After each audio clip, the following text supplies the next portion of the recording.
Gray wolf. Start with a classic. The gray wolf is the biggest, most widely distributed wolf on Earth. And honestly, it's not close. You'll find them loping through the forests of Europe, the steppes of Asia, and the wilderness of North America. Basically anywhere with enough space and enough prey. What makes gray wolves so successful isn't brute strength alone, it's teamwork. These animals live in tight-knit family packs, coordinating hunts against animals many times their individual size. Deer, elk, moose. That cooperative intelligence is part of why, thousands of years ago, some of their descendants ended up curled at the foot of our beds instead of stalking the tree line. Every dog you've ever met traces its lineage back to this animal, which is a strange thing to sit with the next time your golden retriever refuses to walk in the rain. Gray wolves also communicate in ways that still surprise researchers. Howls that carry for miles, subtle body language that settles disputes without a bite exchanged, and a pack hierarchy that shifts with the seasons and how much prey is around.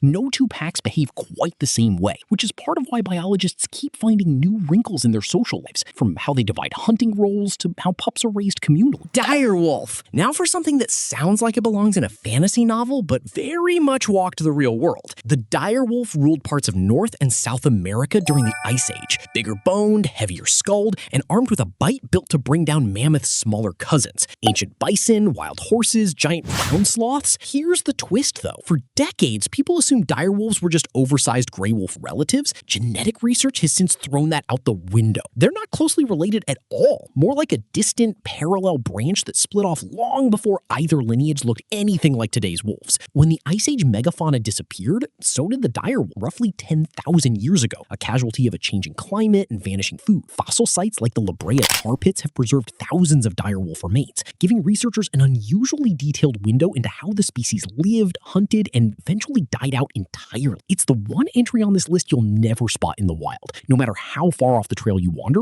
but its shadow still looms large in how we imagine what a wolf could be, immortalized now more in pop culture and paleontology labs than in any living forest. Arctic wolf. Picture the harshest, whitest, most unforgiving landscape you can imagine. And that's just Tuesday for the Arctic wolf.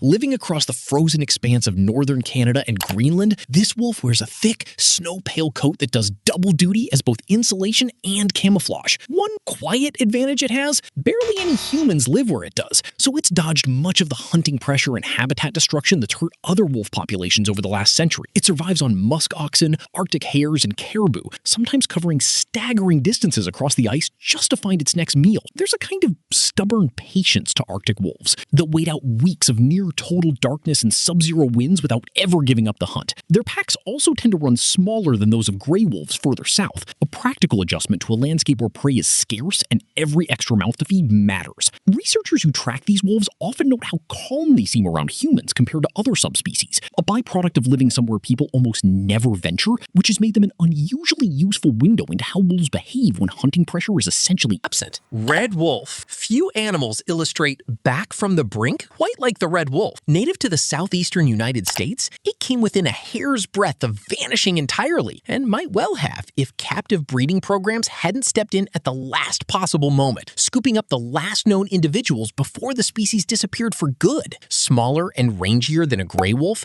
it carries a reddish tint around the ears, legs, and neck that gives it its name. Even now, decades after those rescue efforts began, only a small wild population exists, concentrated in a handful of protected areas. It remains one of the most endangered predators on the planet. Hybridization with coyotes has added another layer of complexity to its recovery, forcing wildlife managers to make hard calls about which animals count as genuinely pure red wolves and which don't. All while trying to keep the tiny wild population genetically healthy enough to survive the coming decades without collapsing into a bottleneck. Zoos and wildlife refuges across the country now maintain backup breeding populations, essentially an insurance policy in case the wild population takes another sharp downturn. Ethiopian wolf. Here's one that breaks the mold entirely. The Ethiopian wolf lives nowhere else on Earth but the high mountains of Ethiopia, and it's the only true wolf found in Africa.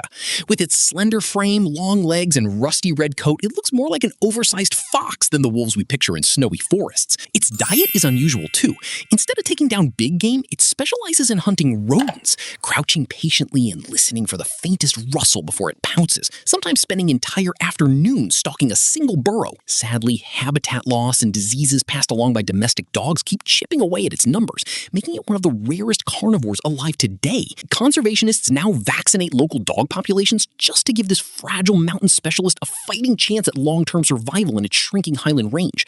With fewer than a few hundred individuals left in total, spread across a handful of isolated mountain pockets, every single pack matters to the species' odds of making it through the next few decades intact, and losing even one to disease can measurably shift the outlook for the whole population. Mexican wolf. The smallest of North America's gray wolf subspecies, the Mexican wolf once ranged widely across the southwestern U.S. and Mexico until hunting pushed it to the very edge of extinction, with wild populations essentially wiped out by the mid-20th century. What's followed since has been a slow, deliberate rebuilding. Captive breeding, careful reintroduction, population monitoring, repeat, year after year, generation after generation, with wildlife agencies on both sides of the border coordinating the effort. It's still endangered, no question, but it's also become something bigger than just an animal, a genuine symbol of what sustained conservation effort can accomplish when people actually commit to it for the long haul, decade after decade, without losing patience along the way. Every wild-born pup today descends from a founding population of just a handful of individuals, which makes each new litter a small genetic victory worth celebrating in its own right. And every cross-fostering of captive-born pups into wild dens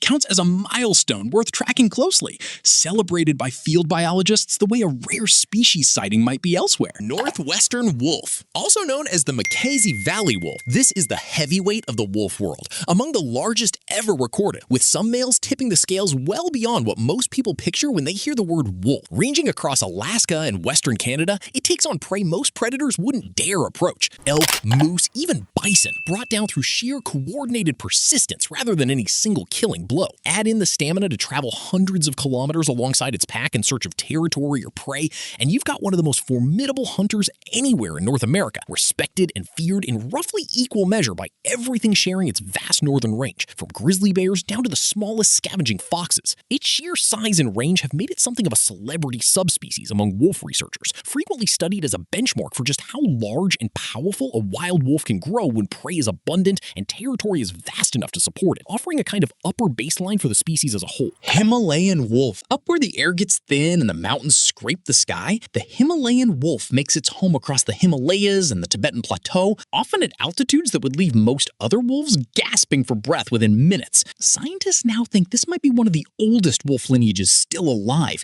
carrying genetic adaptations that let it function where oxygen is scarce and temperatures rarely climb above freezing, even in summer months. It hunts wild sheep and goats, thriving in conditions that would break most animals, and its howl has been recorded echoing across valleys at elevations higher than many of the world's tallest peaks outside the Himalayas themselves, a haunting sound in one of the emptiest places on the planet. Local herders across the region have coexisted with this wolf for centuries, and modern researchers are only now catching up, using genetic sampling to untangle just how distinct this high-altitude lineage really is from its lowland relatives, and whether it deserves recognition as a fully separate species in its own right. A question with real consequences for how its habitat gets protected. Iberian Wolf. Tucked into northern Portugal and northwestern Spain, the Iberian wolf is easy to spot once you know the tell. Distinctive dark markings running along its legs and tail, almost like brushstrokes. It wasn't always doing this well. Decades of hunting and habitat loss nearly wiped the population out entirely by the mid-1900s, but legal protections introduced in the decades since have given it real room to recover across parts of its former range. As an apex predator, it does more than just survive. It keeps herbivore populations in check, helping the whole ecosystem stay in balance in ways that ripple outward from forests to rivers, benefiting species most people would never think to connect to a wolf's presence. Local attitudes have shifted too, with a growing number of farmers and ecotourism operators now seeing the wolf's return as an asset rather than a threat. A slow but meaningful cultural change, decades in the making, built on compensation programs and better livestock protection rather than simple goodwill alone, though tension with sheep farmers hasn't disappeared entirely. Italian wolf. Europe doesn't have many conservation stories as encouraging as this one.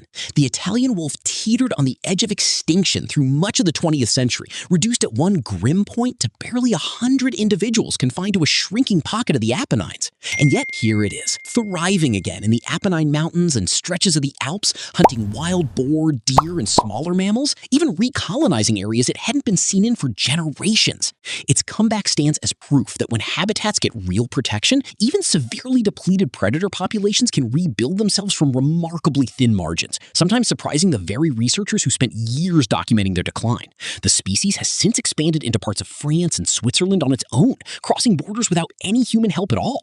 A natural spread that's forced multiple countries to coordinate their wolf management policies for the first time in generations, without a single individual crossing a border on a leash. Eastern wolf. Mostly found in southeastern Canada, the eastern wolf is smaller and leaner than its gray wolf cousin, and frankly, a bit of a mystery to the scientists who study it. Researchers still argue over whether it's truly its own species or some closer blend of gray wolf and coyote ancestry, a debate that's been running for years without a tidy resolution in sight. Whatever the classification debate lands on, it survives mainly by hunting white-tailed deer, supplementing with beavers and other mid-sized mammals when deer are scarce. Its future hinges on one thing above all: keeping large stretches of forest intact as development creeps outward from nearby towns and cities, slicing its territory into smaller and smaller fragments. Some researchers argue the classification confusion actually works in its favor, drawing extra scientific attention and funding toward a subspecies that might otherwise be overlooked entirely in favor of its more famous gray wolf and coyote relatives, both of which get far more research dollars. Arabian Wolf. Desert life demands its own kind of adaptation, and the Arabian wolf has it figured out. As the smallest gray wolf subspecies, it's built for the punishing heat of the Arabian Peninsula. Oversized ears that help radiate excess body heat away from the body, a compact frame that needs less food and water than its bulkier northern relatives, and a lean build that sheds heat far more efficiently than the thick-coated wolves of colder climates. It'll hunt small mammals, birds, reptiles, and insects, and won't turn its nose up at scavenging when the opportunity arises, adapting its diet to whatever the unforgiving landscape happens to offer on a given week. Packs here tend to run smaller, too, sometimes just a mated pair and their most recent litter, since the desert simply can't support the larger family groups seen further north. In one of the harshest climates on the planet, this wolf is a quiet, resourceful reminder of just how adaptable a species can be when survival demands it, closing out our tour of the wolf family with a fitting final lesson. Wherever the environment pushes hardest, some branch of this remarkable species has already found a way to push back.